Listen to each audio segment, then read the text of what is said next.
Hi, I have power. It's good. Can you please change the presentation? That is not mine. No. Well, meanwhile they put the presentation, I just like to present myself. I'm Luis. I'm part of the staff at World Urban Parks. I'm the CEO.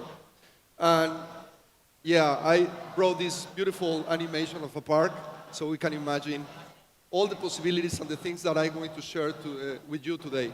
So thank you for having me. World Urban Parks is a non-profit organization that is trying to increase the awareness and importance of parks. And I'm going to share with you today a lot of concepts about my job, which is, I think, one of the best jobs in the planet, because I had the chance to travel to many places around the world visiting parks.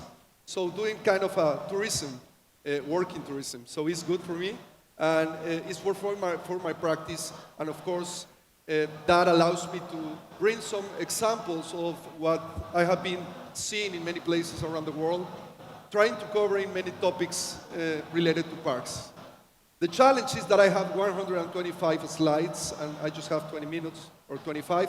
So I'm going to be very quickly. I hope people can understand me, because obviously English is not my original language, but I will try to do my best. So I'm going to stay here because the clicker is kind of weak. So I try to put everything in Turkish so you can get it better. I hope I can also get it better. So I want to make a reflection with you about being part of our cities as a citizen. So I'm just a regular citizen in my city and in my country. And of course, I love my country because it's part of my culture, it's part of what I am as a human being. And today, I want to make this reflection with you about how do we live? How do we live in cities, and how that is related to parks and public spaces. So this is the reality that we are living now in many cities around the world. We just put walls to protect ourselves, I don't know from who.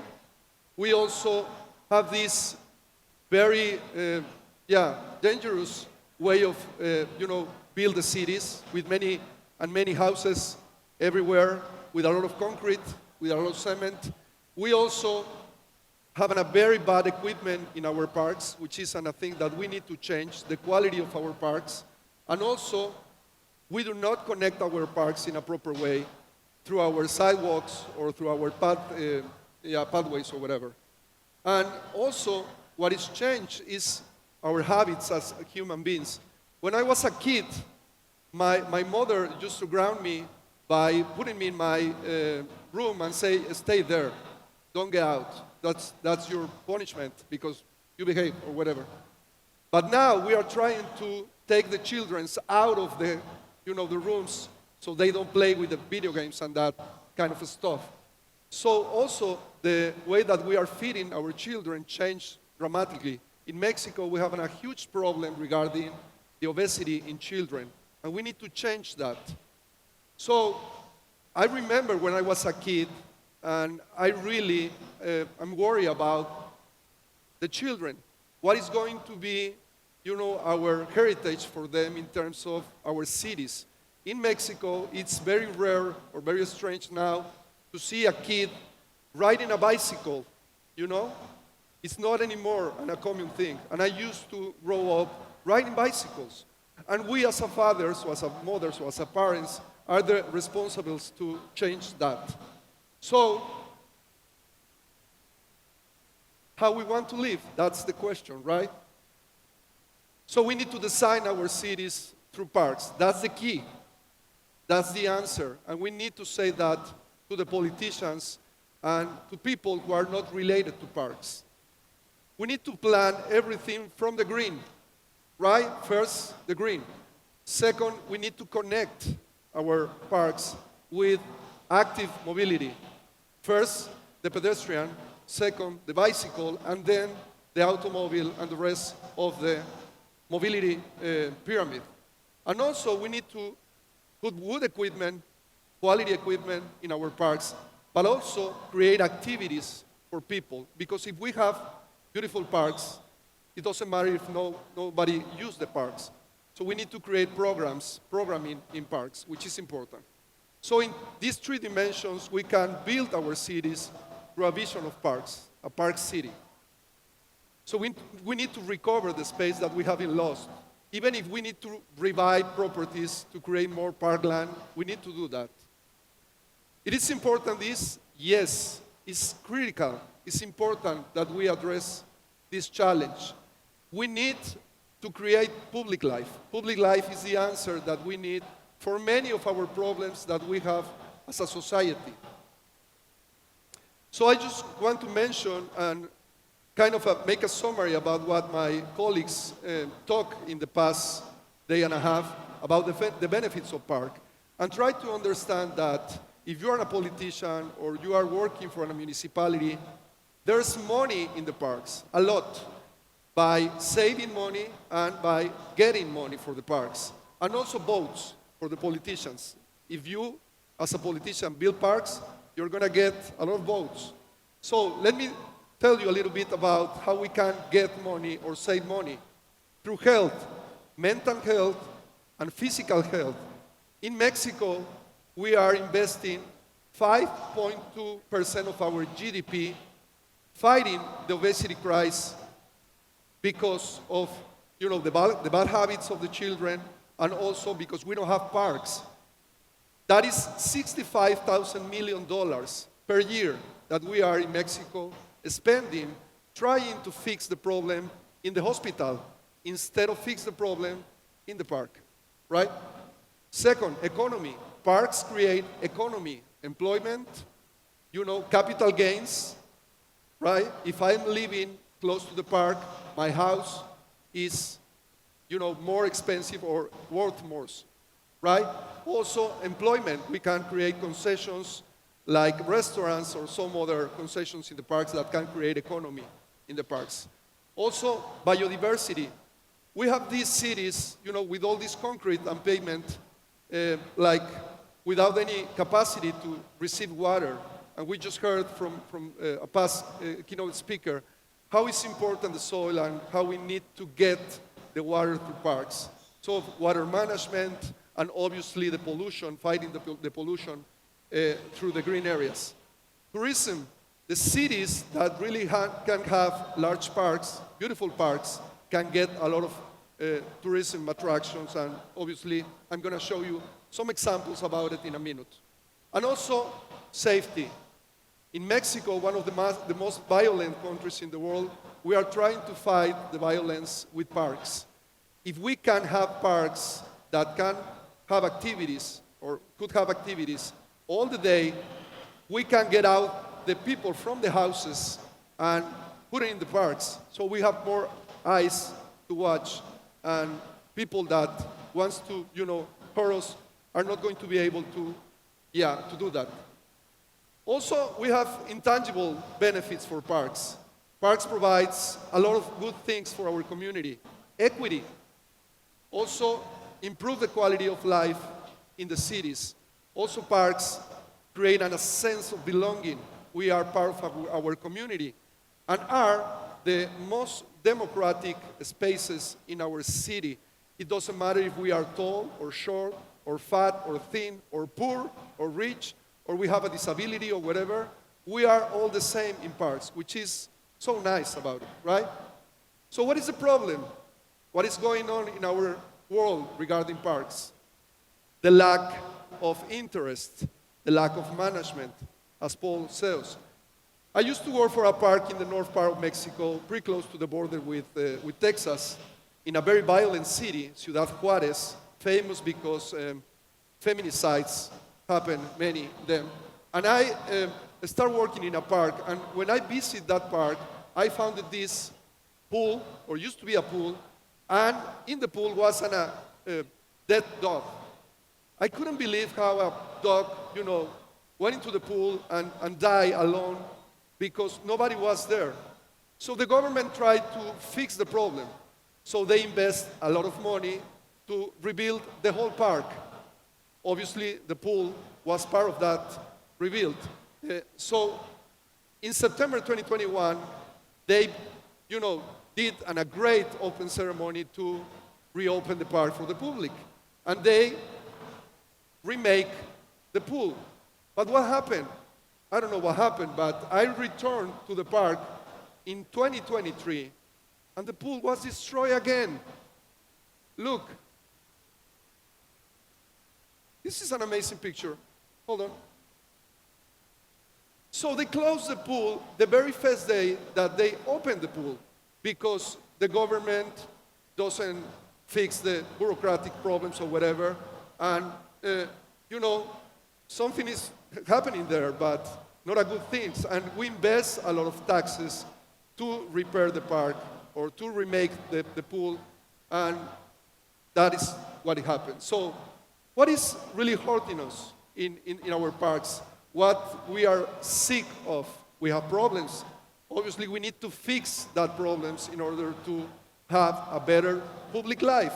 And I will tell you in a minute what is about the parks or what is important about the parks.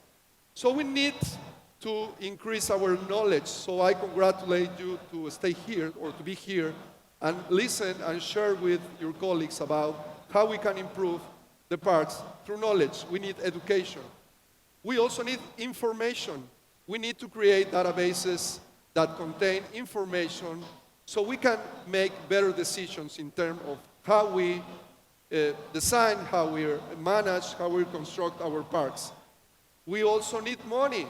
It is not a problem, it's an opportunity. I will tell you in a minute. We also need equity and social equity, which is important. And also, we need to fix problems in our governments. Just in Mexico, there are about 10 offices inside of a municipality that are related to parks. But nobody is the captain. So if you ask who is the manager of the park, we don't have that kind of a structure. So we need to, get together all the institutions of our government to really, make a good approach for parks. We also need to improve our accountability. We need to, avoid the problem of the pool. We need to make to give results of our work. So with all these barriers that we have in the public space, we need to create a vision. And that vision could be comprised in many type of topics. For example, common principles like, I'm going to read it here, equity, participation, which is so important, health, is good Turkish? Okay, thank you. Sustainability, the use of public space, safety, accessibility, connectivity, beauty. We are in a great exhibition about how we can make our parks beauties, and obviously durability, what I already mentioned before, sustainability and innovation. Through those principles, we can create a vision and a strategy to transform Istanbul, for example, in a park city, right? That's the ultimate goal, and the education is very important for that. So what we have learned in the past, in these last decades about our parks, that is not a problem about money. It's not a problem of creativity. There's a lot of solutions to really have better parks. And we need to change our priorities, right? We need to change cars or concrete for green areas and for spaces for everyone. We need to agree as a society. We need to participate, and we need to embrace the conflict and be able to, talk to each other and get in a conflict and eventually resolve the conflict in the benefit of everyone. So, how we can do this? Through a process. So in my practice, I have been consultant for parks. I try to design a comprehensive process, easy one, for emerging cities that would make sense to the politicians and to the public sector, in which way we can create parks. So the process is very simple, and everything is based in management, right? So the first thing is information. You need to make site analysis. You need to assess all the information available to make good decisions. Second, and for me is the most important ingredient at the moment that you create a park, the public participation. And there's a lot of techniques, methodologies called participatory design that you can reach in the websites, so you can get involved with the community at the moment that you design your parks. Third ingredient, master planning. It's so important that you plan your parks for 30 years or more, not for the next 3 years or 6 years, for a long period of time. And also, we need business plan. And the business plan needs to be attached to the master plan.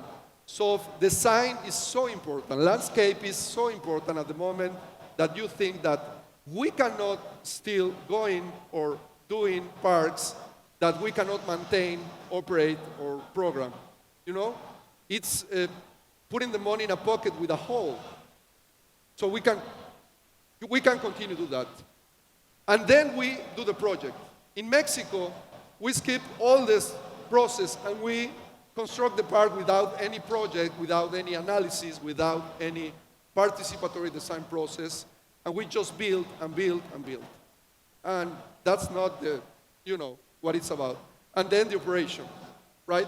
So this is just a simple process, but makes sense at the moment that we really try to get together all the ingredients when it comes at the moment to design a park. So what else we need? Again, participation is the key. If you don't get involved with your community, you can't complain, not with the community or not with the government. You need to participate. So I will show you so many examples around the world that people like you decide to participate and change the name of the game, which is important. So I'm going to share with you some best practices about it and what people are doing in their parks to improve the quality of life for the communities, which is the ultimate goal here. So, Australia, for example, they are making pizza at the park. So they install these beautiful ovens in the park, and they are teaching people to make pizzas. And it's a pretext to be in the park and get together as a community. Also in Australia, that's the guy making the pizza, they use the parks for other purposes, like large events. This is the Albert Park, and this park is the home of the Formula One race. And they transform this building, this is the paddock, the pits for the race, and inside of the building, they have these courts or sport facilities. So for 1 week or 2 weeks, the building helps the Formula One event, but the rest of the year, they use this for the people. What else I saw in Australia? People get married in parks, which is so nice. So nice. They are not allowed to make the parties, but they can make the ceremony. And they install these kind of facilities so people can get married in these beautiful gardens and beautiful urban forestry. What else I saw in Australia? Amazing project. This is an skate park. Oh, this is a regular skate park. But inside of the skate park, there's a beautiful store to sell stuff about skating and also to teach children how to skate. So they create economy through this, concession, so people can get money and maintain the park. What else I saw in Japan and Paraguay about health and well-being? Well, in Paraguay, this is a beautiful park. Thank you. This is a beautiful park called Health Park. So the government of Paraguay put some nurses and doctors inside of the park, and this park is for older people, if I will, or if I can say in that way. I don't pretend to offend anyone, but you can be there at the park every day, and they are going to make checkups for you and, review all your body and everything. And obviously, in the whole park, there are a lot of features and amenities related to health. So this is a beautiful example about how we can transform an idea in a beautiful project. In Japan, people are aging so rapidly, and the life expectancy in Japan right now is 90 years or more. So they are creating activities for the aging people, which is so important also, again, to create community and to participate. Let's talk about economy and capital gains. I'm going to show you some projects from the United States. This is one of my favorite projects because the people from Brooklyn tried to solve this problem, and it took them 20 years to do that. So they wanted to transform those piers, they used to be on a facilities for boats and ships in the port, but for 20 years or more, nobody used it. So the community get together and decide to create a project and fight with the government to convince them that those piers could become a park. And they did. They transformed the piers in a beautiful park. So they didn't, obviously they, needed money, but they solved the problem in a different way, out of the box. So look, they keep all the orange boxes for leasing, and the leasings, or the people who are using the leasing or renting the spaces, are going to pay more than $10 million per year for the next 100 years.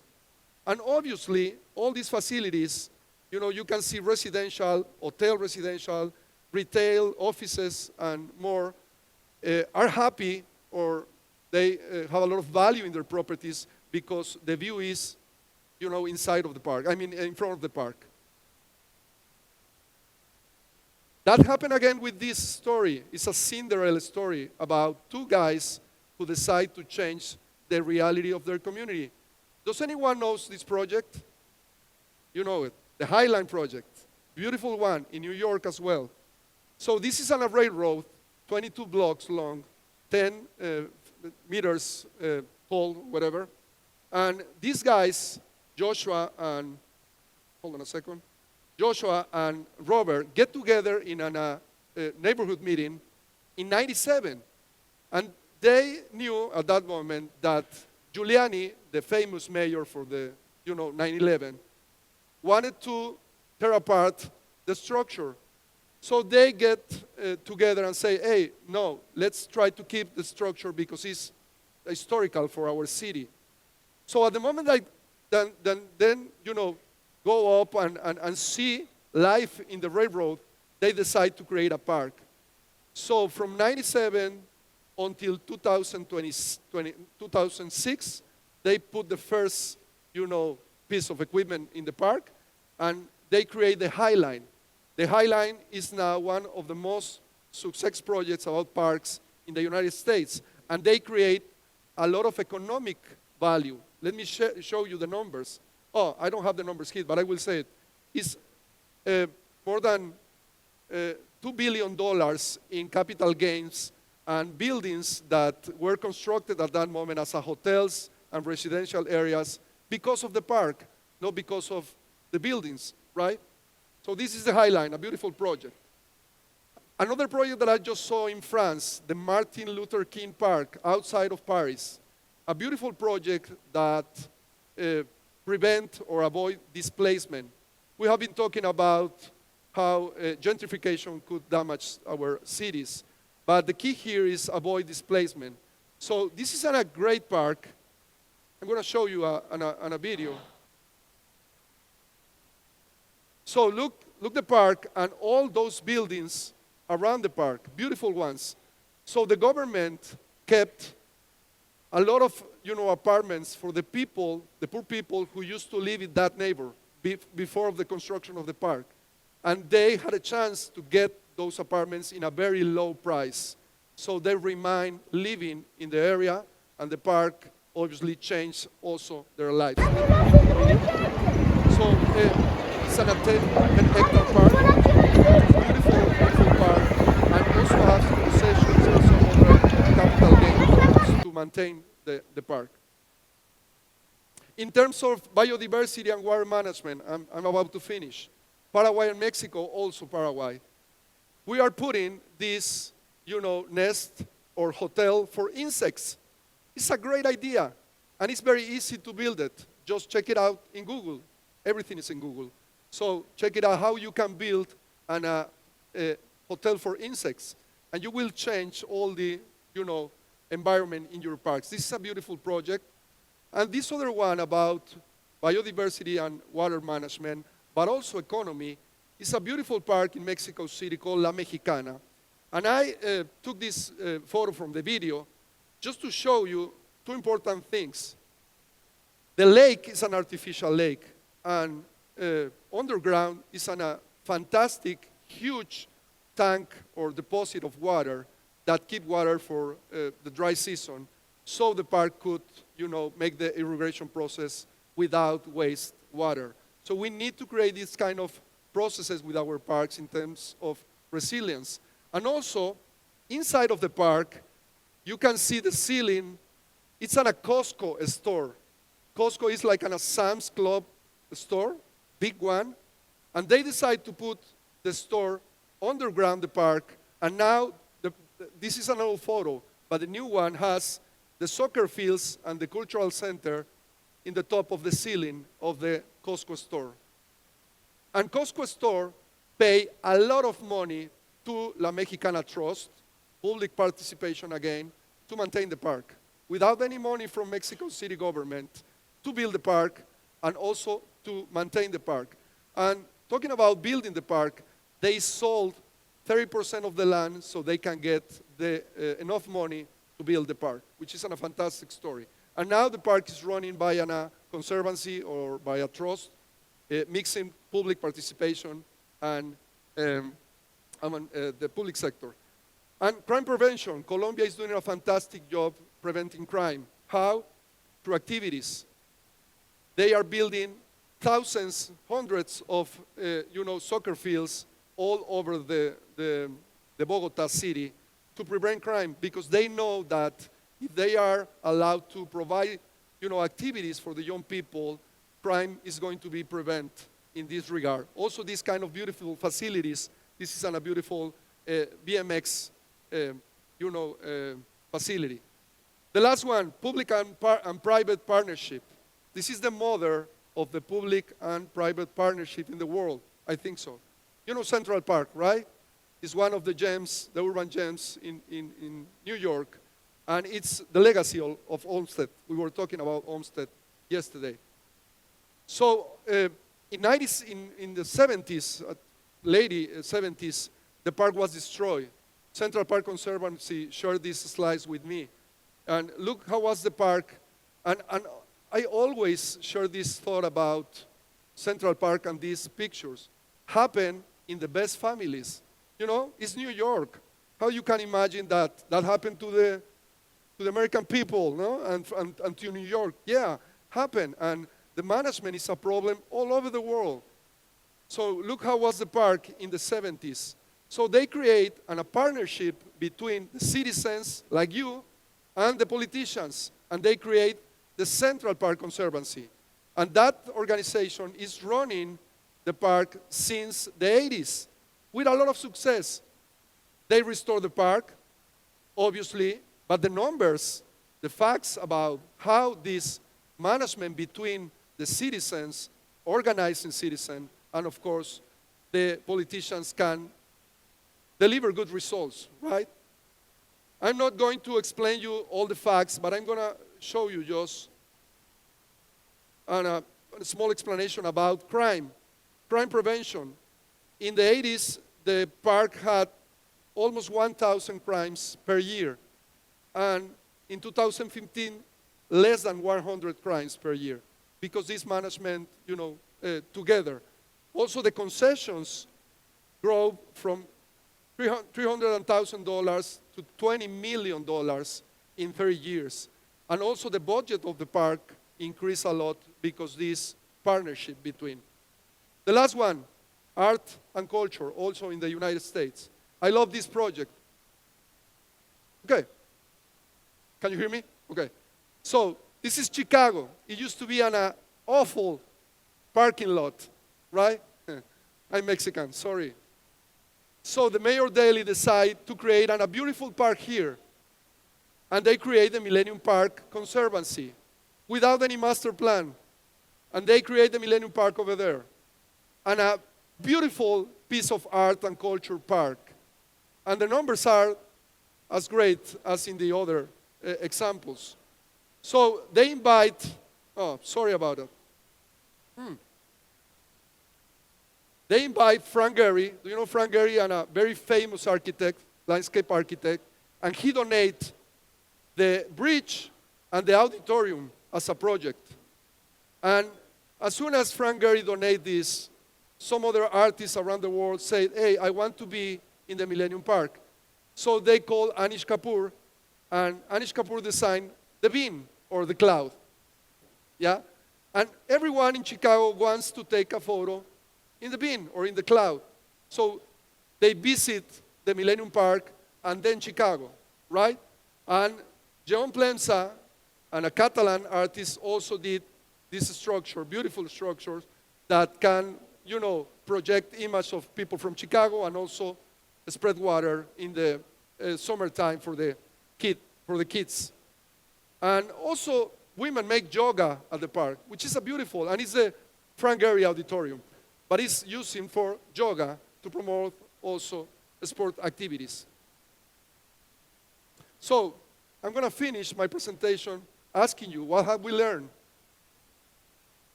Everything is about education. We need to train ourselves. We need to investigate. We need to read.